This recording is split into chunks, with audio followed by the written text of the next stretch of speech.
নমস্কার। ISO 9001:2015 আমাদের এই প্রোডাক্ট। কোনো কেমিক্যাল নেই, অ্যান্টিবায়োটিক, অ্যান্টিসেপটিক।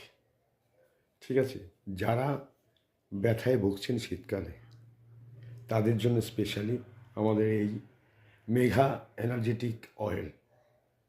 একটা জিনিস মনে রাখবেন, যদি কোনো প্রোডাক্টের যত টাকা দিয়ে আপনি কিনুন, যদি কোনো কাজ না করে তাহলে সেই টাকাটা কিন্তু আপনার বৃথা। কিন্তু আমাদের মেঘা এনার্জেটিক অয়েল আপনি কিনুন, যদি কাজ না হয় সম্পূর্ণ টাকা ফেরত। তাই বন্ধু বলছি, যারা ব্যথায় ভুগছেন, যে কোনো ব্যথা, nerve pain, muscle joint pain, ঠিক আছে, যে কোনো ব্যথার জন্য আমাদের তেল ইউজ করুন, মেঘা এনার্জেটিক অয়েল। যদি অর্ডার না করে থাকেন আজই অর্ডার করুন 6290471534। নমস্কার।